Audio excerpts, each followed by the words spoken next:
Heart to Hearties, the official after show and podcast of the Hearties. We love bringing your questions directly to the cast and crew. I'm Chelsea from Puerto Rico. I'm Kim from Ontario, Canada. And I'm Marg from San Diego, California. And we are so happy to be joined by the actress whose new character in Hope Valley is raising curiosity and creating quite a stir, especially among the staff of the Queen of Hearts. So welcome, Tiera Skovbye. Hello. Yay! Oh. So glad to Hello, have hello. you. So Tiera, where do you call home? Vancouver, actually, where When Calls the Heart films. So I filmed just right in my own backyard, which is great. Oh, that's excellent. We Yeah. love Vancouver. Cool. We Yeah. love Vancouver. We get up, I don't know if you heard about them, but we have these fan conventions called the Yes. Hearties Family Reunion, and we get up I there. actually think my sister went because my sister was on the show a couple seasons. So I think she's actually been to a couple of those. Very Which nice. is this funny kind of like full circle thing that seems to happen with me and my sister a lot, because it happened on Once Upon a Time too. She was in like the second season and then I was in the last season. And so like same with now this show. So we kind of That's so follow cool. each other. Family matters. I love it. Yeah. That's Yeah. awesome. So we have a soft spot in our hearts for Vancouver. We love it there. So Yeah, it's yeah, the we love best. visiting. Yeah, it's awesome. After I began researching you, I learned that you were scouted at a fair. It's got to be at a pretty young age. Yeah, it's 7. Yeah, I was just at like a children's festival and I got scouted by an agent. I started doing commercials and that was just kind of how it started. And then my sister wasn't even born yet when I started. And then when, she was born and then she got a little bit older, she was like, I want to do that. That's so cool. Yeah. And you've been doing it so a long career now. A long career. I mean, yeah. you're a young woman, but still, it's amazing.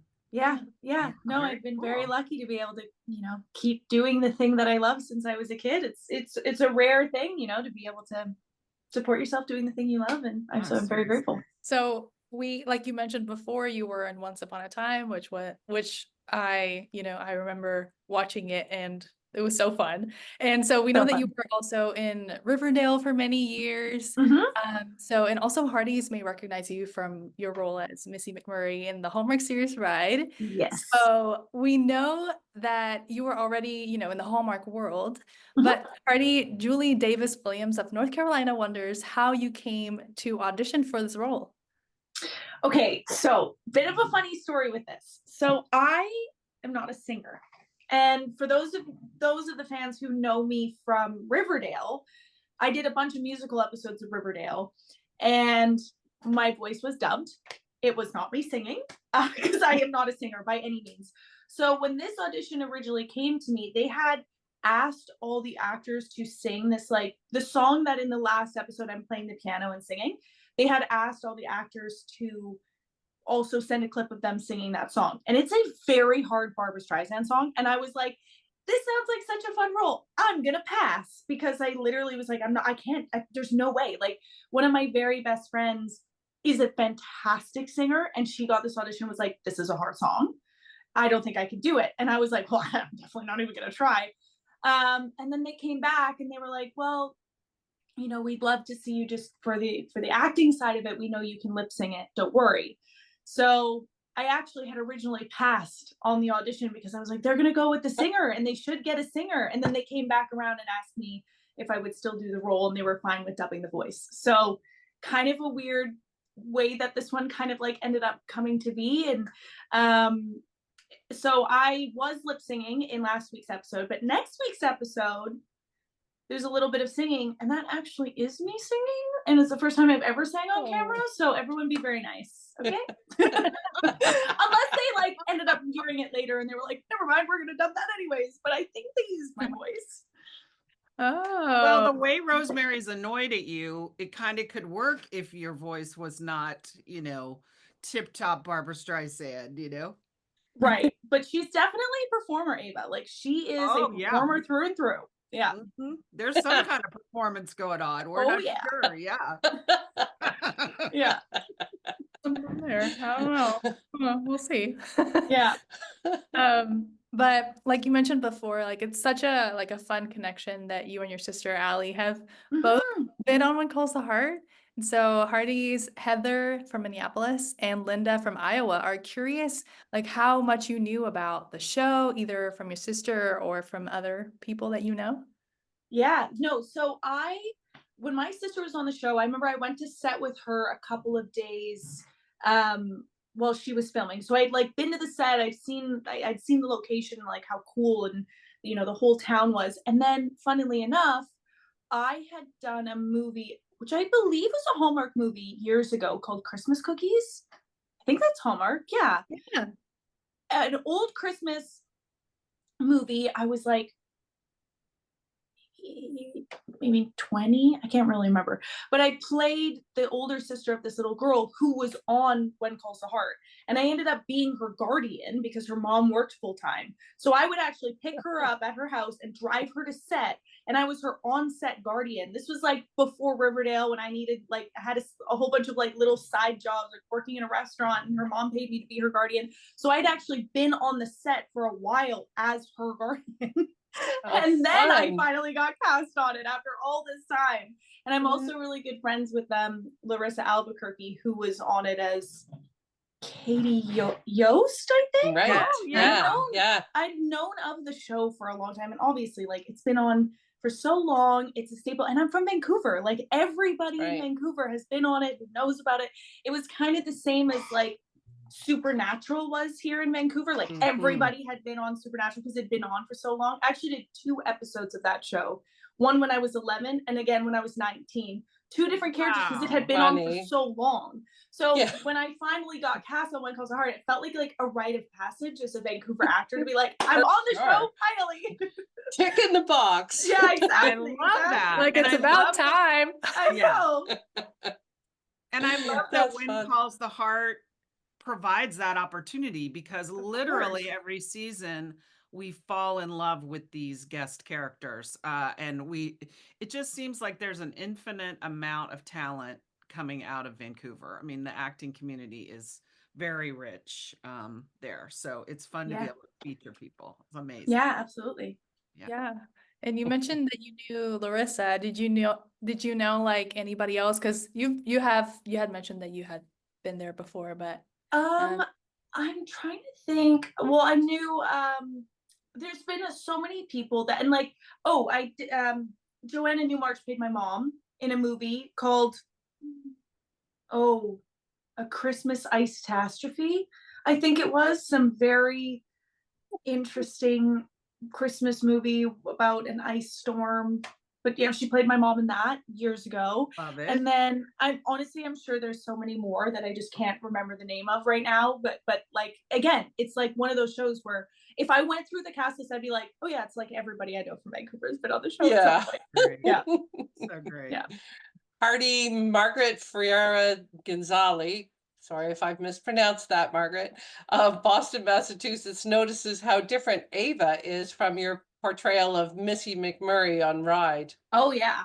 One's a fussy heiress who walks right into a patch of poison oak, and the other one's a smart or outdoorsy horseback rider and a rodeo queen. Which of those types of characters do you prefer? Oh, I don't know if there's a prefer. I feel like Missy was maybe a little bit more like me. So there was a little bit more, like maybe less of a character to put on. Like I feel like Missy was like had a similar vibe and carried herself in a similar way that I do, whereas Ava is a bit, like larger than life and carries herself in a very specific way. And also I think the time period lends itself to things obviously being different in the way that somebody kind of carries himself and portrays himself in that time period. So I don't think I prefer one over the other. And Ava was definitely like a different type of character than I played. And so it was really fun to step into that. Even like the short wig and the makeup and the lipstick and the outfits, I was like, it's just like worlds different. So I literally go into hair and makeup and wardrobe and step out feeling very different than myself, where Missy was like, she kind of was like this, like she literally, this was Missy essentially. So it was very similar to to how I am and how I dress, where Ava's so the opposite, which makes it so fun and lends itself to like really being able to imagine and step into a whole different character. Right, jump right into it. Yeah, That's exactly. fun.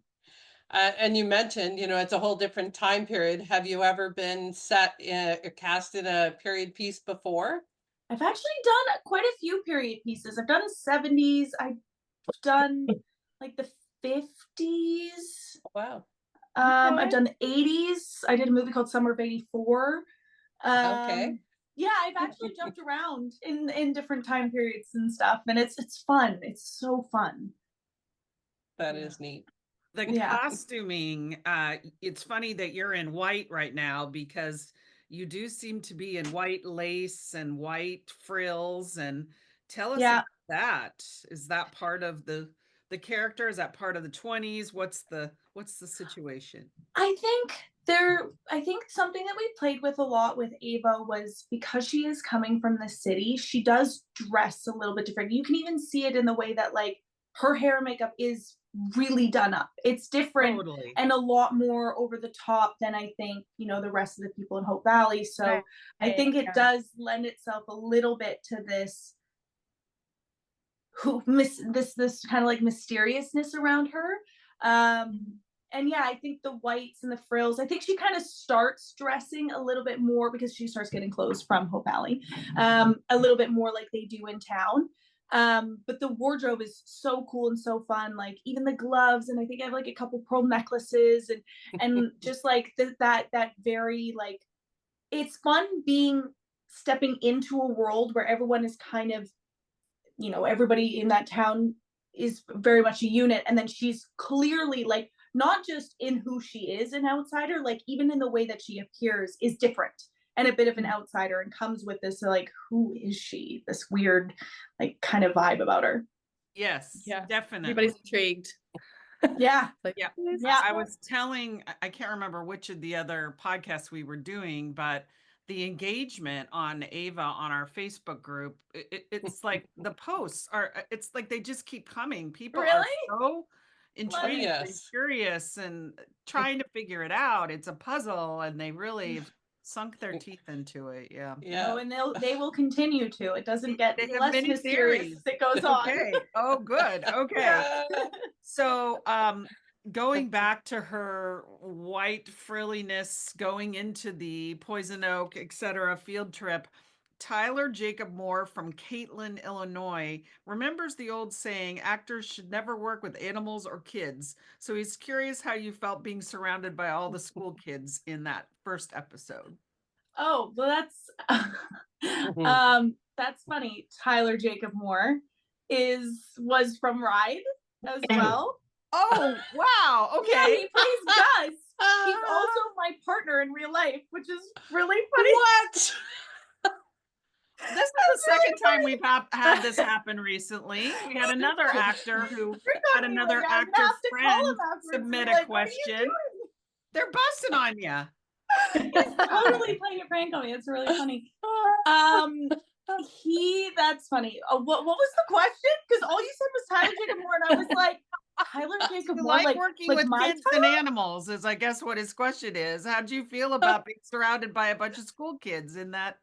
I love kids, and honestly, the thing that I noticed right away was how amazing Erin is with all those kids. Like, she's like all of their moms. Like they all adore her. And she's been on the show for so long. Like, she is so kind and sweet and takes care of them, and they all look up to her. And it's truly like, I was just blown away. I mean, in all aspects of like just Erin's warmth towards every single person. Like, she sent me a welcome email when I got cast, and I was like, I've never had anybody do that before. It's so nice. Like, she's truly the best. And like watching her interact with the kids, and all the kids like adoring her, and they've all like, some of those girls I remember being on set with when my sister was on set, and they were like tiny, and now they're adults, and I'm like, this is so bizarre. It's just crazy to have seen them all grow up, that whole the whole show. We got the privilege to talk to the director, Martin Wood, on Sunday. And he kind of walked us through the process of welcoming you to set and greeting you and talking with you about how you might want to play Ava. Mm-hmm. That he does something that he doesn't normally do, which is to have you consider where Ava would end up in the story, to imagine the role kind of backwards. Was that your recollection too of how it worked? Well, he was very good because it's always intimidating coming on to a new show, especially a show that's been on for like 13 seasons, and like it's such a well-oiled machine. Everyone knows each other so well. And Martin was so lovely. It's so good at helping me feel just like, actually not just Martin, but like everybody, all the cast. Nice. But Martin being my first director on the show was so good at making me feel so welcome, and so comfortable, and really like all I had was that first script. I didn't have a whole lot of information of, you know, what their idea, where they were going with it. So him and I were kind of building this Ava together. And he really was my like my guiding light in how we were gonna, you know, navigate that, move through that. And as obviously, like as we got scripts and more pieces about her information and her life and what was happening came out, and then it kind of all started to make sense. But yeah, we did a lot of like, okay, where do we think she's come from? Where do we think she's going? And why is she here? Like trying to, for us to try and figure that out too, and having to put it, like kind of fill the pieces for ourselves to make sense of the whole thing. Yeah, and he was really, really great at helping me navigate all of that. Yeah, he could just see the wheels turning in your head as you were doing. But what's that expression? You're building the plane as you fly it. I mean, that's kind of crazy. And that's how it felt. And that's kind of like my experience with TV in general, is like you have a rough idea, but then every script you get for every episode, you're like, oh, okay, this is where we're going. Especially something that's been on for so long, they throw so much at you. Right. And I think fans don't necessarily appreciate how that works. Like it is ever evolving, ever changing, very fast. Oh yeah. And yeah, so you have to be highly adaptable in these moments. Yeah, that's what I was totally thinking of. Like, okay, well, you probably are developing that character in your head, like thinking about like what's the history to this character, but then when the scripts come in, you have to like pivot and have that mindset of that story of where it's going. Oh, totally. Yeah, there's a lot of that, of like, oh, I didn't think it was that. Okay, that makes sense. And like, okay, well, now we get to play with this idea of that, and kind of, you know, you're kind of putting the puzzle pieces together as it's happening. Wow, that's so cool. Yeah. And we remember that in that first episode that your character comes in, like your character, whenever Fiona gives you a lift, like the character has like a limp. And so Angie Durden of San Bruno, California, she's excited to see your character story unfold, but she's curious about the limp. Like, was it due to the long walk from the train station, or was it something more? Think so. I don't think it was a limp.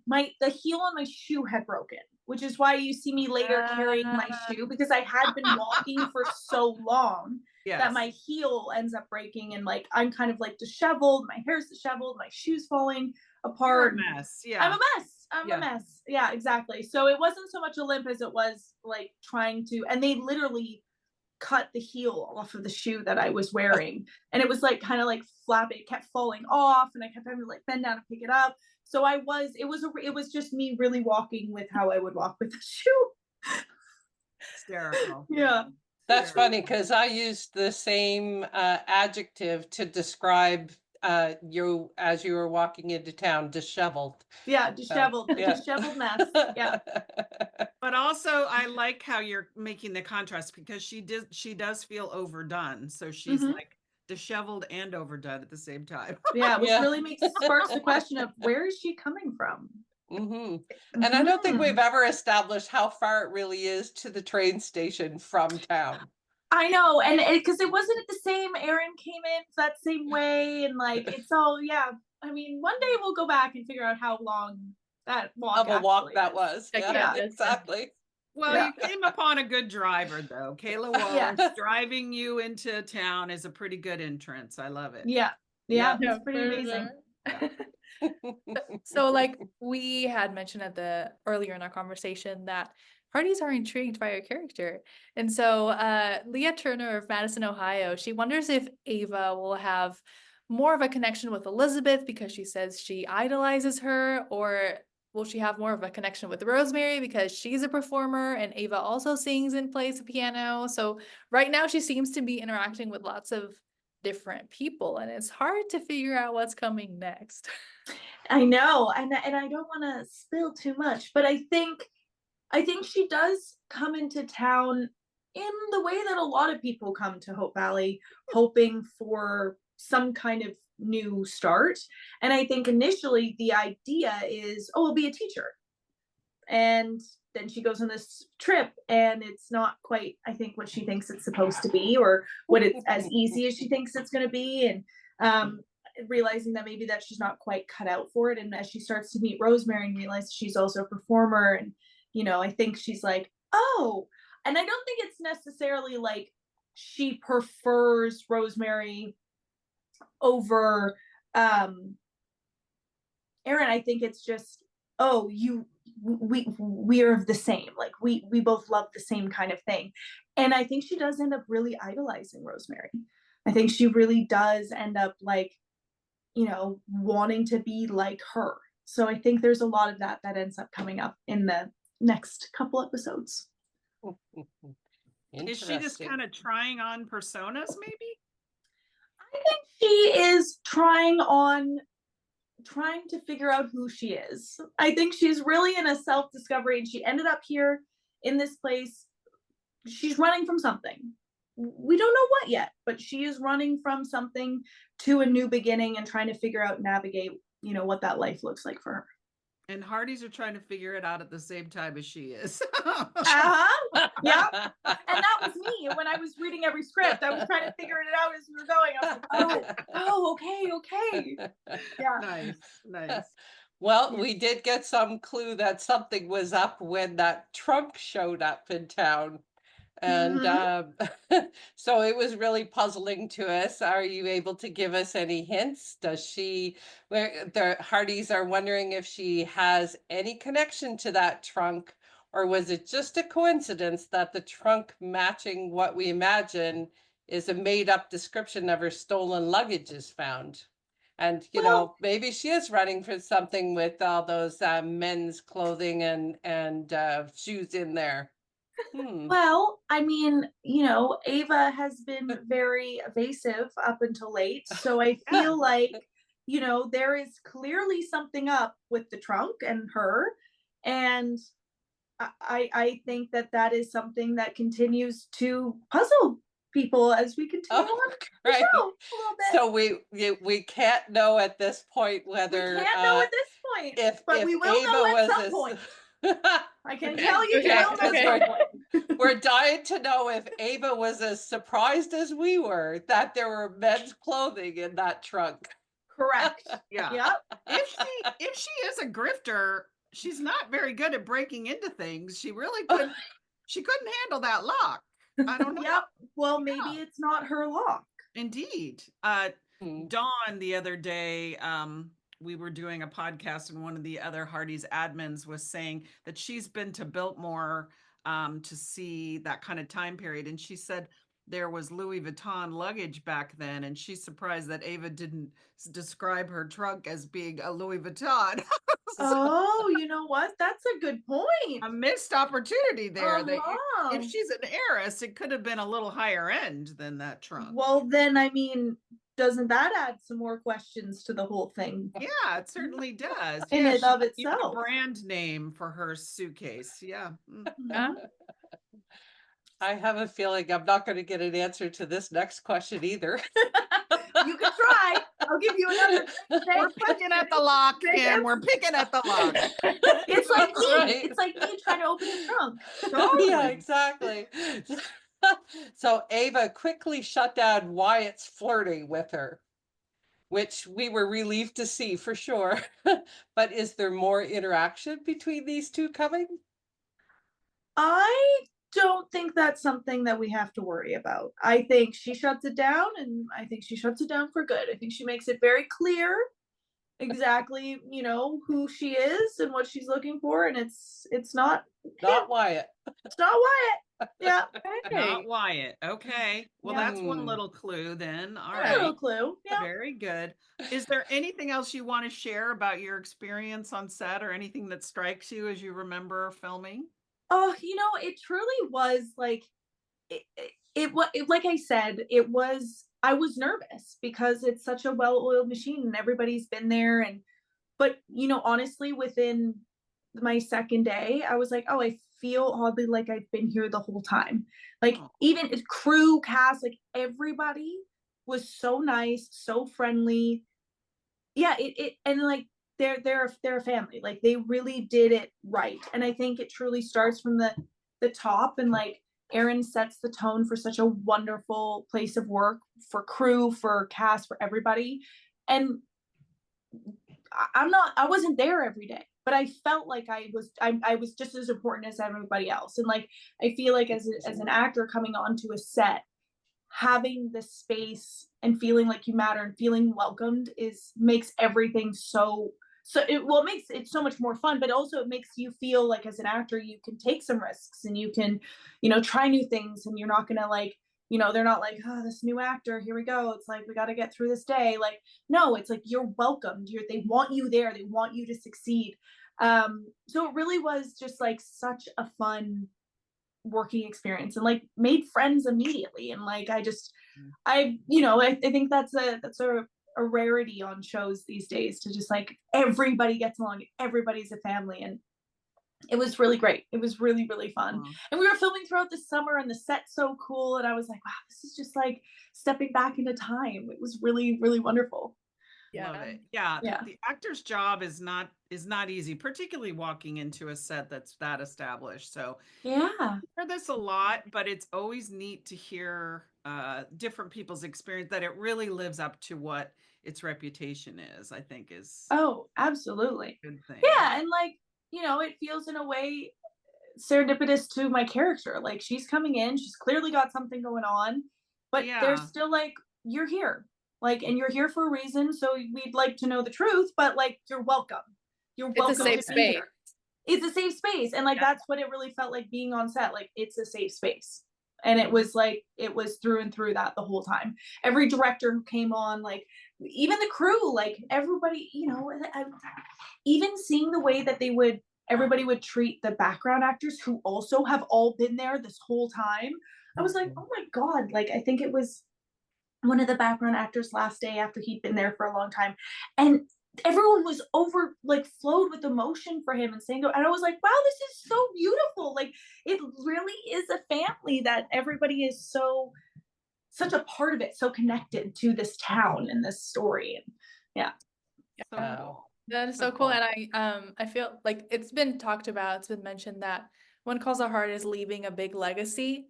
And now you are you're part of that legacy. Yay! So that's really cool.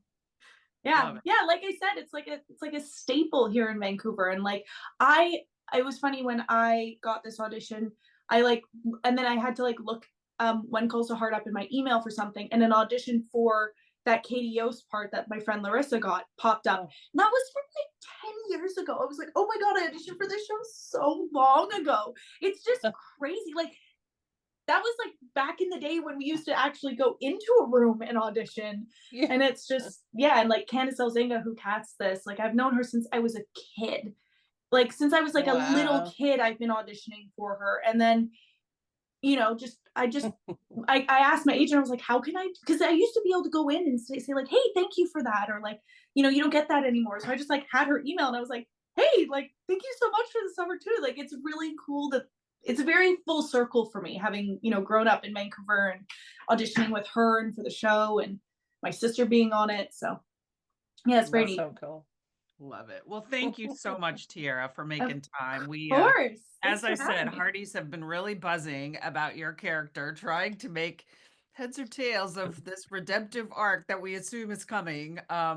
We hope is coming. We hope she doesn't turn out to be a true villain, but in any case, it's this is the face of a villain. It doesn't look like it, no. But I know he's always in white. The innocence should shine through. There you go. Yeah.